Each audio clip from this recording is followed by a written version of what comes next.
దీనికి మొత్తానికి ఈ రాజకీయ సంక్షోభానికి, ఇప్పుడున్న రాజకీయ సంక్షోభం, రేపు రాబోయే రాజకీయ సంక్షోభం కూడా కాంగ్రెస్లో పొరపాటున వస్తాయి.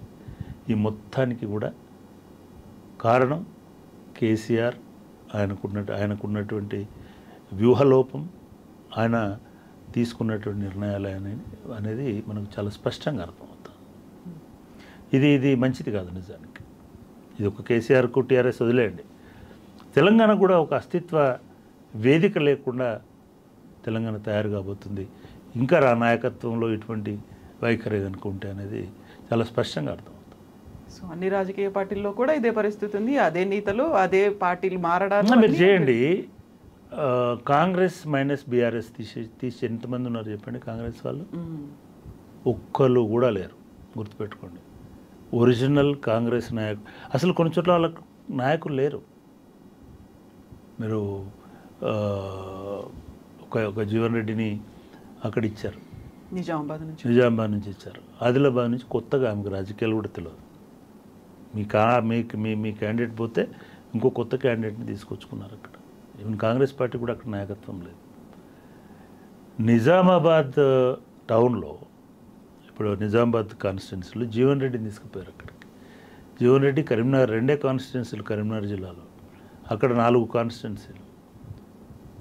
నేను నిజామాబాద్ రాజకీయాల్లో నిజామాబాద్ జిల్లా కాంగ్రెస్ కమిటీలో పనిచేసిన వాళ్ళు ఏం కాదు వీళ్ళు.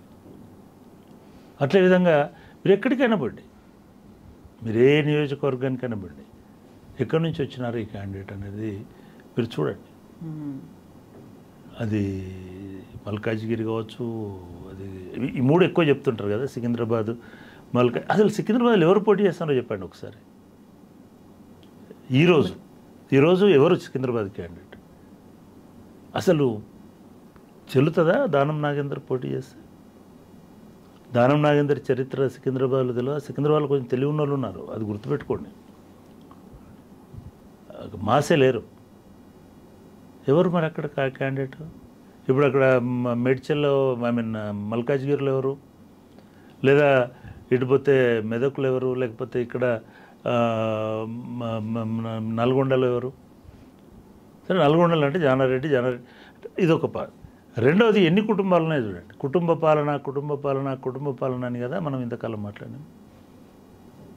మీరు జస్ట్ ఎన్నికలు చూడండి, ఎన్ని కుటుంబాలు అంటే గుత్తకు కాంట్రాక్ట్కి ఇచ్చేసినారు. ఖమ్మం ఒక ఫ్యామిలీ, నల్గొండ 2 ఫ్యామిలీలు, జిల్లా మొత్తము 3 కూడా ఉన్నాయి కదా. అయిపోయింది అది. ఇప్పుడు ఎలక్షన్లలో ఒకటేమో జానారెడ్డి ఉత్తమ్ కుమార్ రెడ్డి కలిసి తీసుకున్న సీటు, ఇంకో సీటు కోమటిరెడ్డి బ్రదర్స్ది. కానీ అక్కడ ఏదో మెలకబెట్టినారు, అది వేరే సంగతి. అంటే ఈ ఫ్యామిలీస్ కనుక తీసుకున్నట్టయితే పట్నం Mahender Reddy and family, Vivek and family, గడ్డం వివేక్ అండ్ ఫ్యామిలీ, ఎంతమంది? ఇది ఎక్కడిదండి?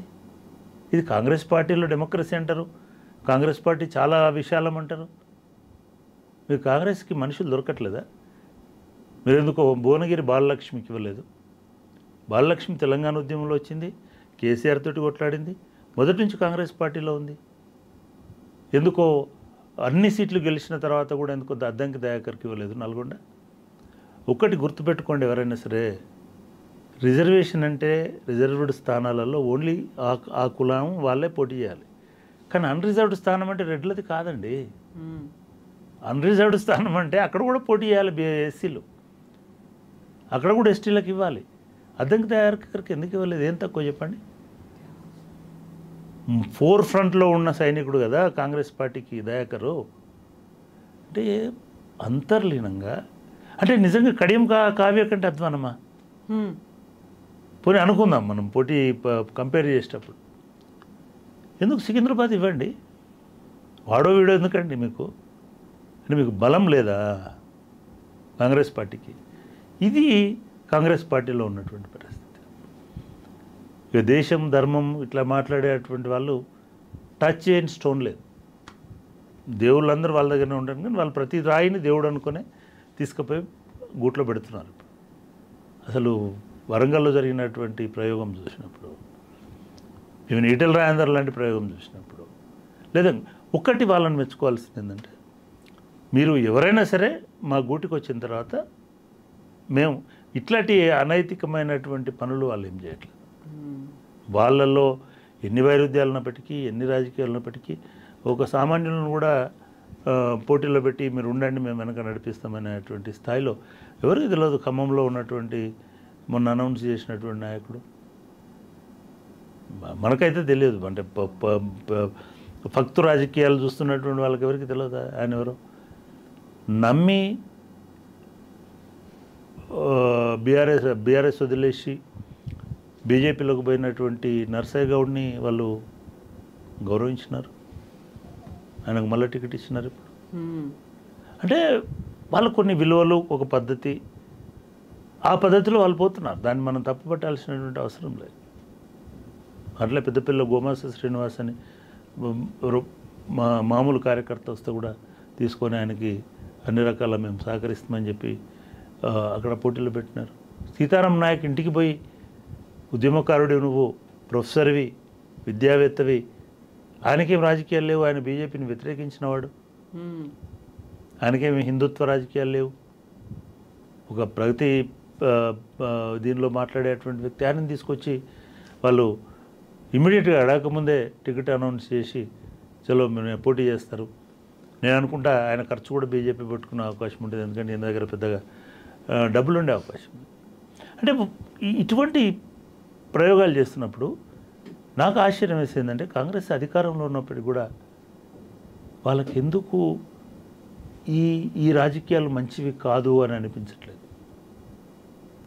ఈ నిజంగానే కనుక ఈ నాయకత్వం విఫలమైతే ఇప్పుడు ఈ పోటీలో ఉన్నటువంటి వీళ్ళు పెడుతున్నటువంటి వాళ్ళు నిజంగానే ఒక 4-5 ఓడిపోతే రేవంత్ రెడ్డికి చాలా కష్టం ఫేస్ చేయడం.